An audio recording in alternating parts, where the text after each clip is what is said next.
League of Legends is a video game released by Riot Games in 2009. However, what many people ignore is that it was originally a digital torture software commissioned by the CIA to extract information from dissidents. Research shows that after putting a group of 5 dissidents together in League of Legends for 1 to 3 days, they would slowly turn on each other to the point where they would provide intel just to spite their former comrades. Riot Games, after witnessing the power of such a software, decided to adapt it and release it as a standalone video game, whose popularity quickly grew to become one of the most played games of all times. League of Legends is a MOBA. A MOBA is not, as its name suggests, a piece of IKEA furniture, but an acronym that stands for Multiplayer Online Battle Arena. The standard League of Legends map is separated into 3 lanes, in which 5 players battle. The typical split is as follows. 1 player is sent to the middle lane, or mid. Their role is to act as bait for the rest of the lanes by being right in the middle of the map. Multiple playstyles exist in the mid lane, such as assassins, that focus on deleting key targets with no counterplay, or mages, who are glorified wave-clear machines. 2 players are sent to the bottom lane, or bot. One of them will be the attack damage carry, or ADC, whose role is to deal physical damage from afar, while complaining that they are not able to do so because the game hates them. The game doesn't hate them. The other one is the support, who will babysit the ADC while they complain about their role. Supports focus on helping their teams with a variety of tools, such as fog of war vision, heals and shields, stat buffs, crowd control effects, or executing the entire enemy team with AoE true damage. 1 player is sent to the top lane. They won't do much over there, so it's best to leave them alone. Hopefully they can teleport in for Drake. I know they won't, but I still have hope. The last player is sent to the jungle, which is the savage lands between the lanes. There, they will fight birds, lizards, and toads. But don't worry about the jungler too much, their only role is to get blamed when things go wrong in a lane.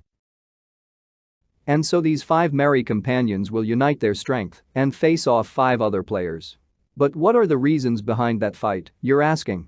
Well, I don't fucking know, since Riot Games retconned the initial lore of League of Legends. This original lore explained that nations had come up with a way to settle disagreements without too much bloodshed by choosing 5 champions that would fight against 5 enemy champions to decide the fate of the conflict. These champions would be controlled by summoners, which in this case would be you, the player. That's why you've probably seen the term summoner thrown around quite often in the game, despite being retconned. This entire process was managed by the League of Legends, hence the name of the game. But Riot decided that this restricted possibilities for lore, so they erased the League of Legends from it. Now, these heroes fight because they don't like each other, I guess. The world of League of Legends is now divided into multiple factions, such as Noxus, a bloodthirsty empire focused on expansion and being bad guys. Demacia, a band of manly men who don't need no stinking magic. Ionia, a magic and wild land, and known for its ability to produce completely unbalanced champions. Shurima, the sand boys whose number we can't evaluate as they walk in single file. The Freljord, a cold and lifeless land, featuring a lot of hard CC. Piltover, a technologically advanced city, and its counterpart Zaun, whose main trait is being green. And Toxic, but that's League of Legends, so what did you expect? Bilgewater, a pirate city often attacked by monsters from the close-by Shadow Isles. Whoever decided to live in a land constantly assaulted by ghosts and demons is kind of weird, but you do you. So yeah, overall, Runeterra doesn't seem like a great place to live.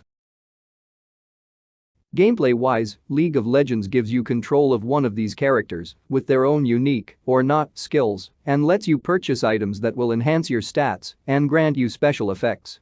I wouldn't worry too much about the items though, they'll completely change next season anyway. And will very likely become even more busted in the process. Because you know what would be fun? Giving assassins the ability to become invisible after a kill. Yeah, that's a fun thing to do. An additional rune system is also available at Champion Select, so you can decide which kind of additional damage you want for your champion. Free burst damage. Free sustained damage. Free poke damage. Free damage with a sprinkle of tank stats. And whatever is in the inspiration tree. Overall, League of Legends provides a rather large pool of champions and different build options for items and runes, making it one of the most diverse team game available. Most of that won't matter when your Yasuo goes 117, but hey, at least you get to be frustrated in a different way every time. The success of League of Legends has resonated a lot in pop culture, making it a very important franchise despite being technically a single game, which is strange. If League of Legends is so good, then why is there no League of Legends 2? Riot Games has released different spin-offs, including League of Legends Mobile Legends Bang Bang, a mobile port of the game, and is currently working on a single-player game named Ruined King. This new game will focus on the Poro King and the lore behind his legendary power. Riot Games has also confirmed it is working on a League of Legends movie, internally referred to as Project G. This movie will focus on the ongoing war between Noxus and Demacia over whether Flash goes on D or on F.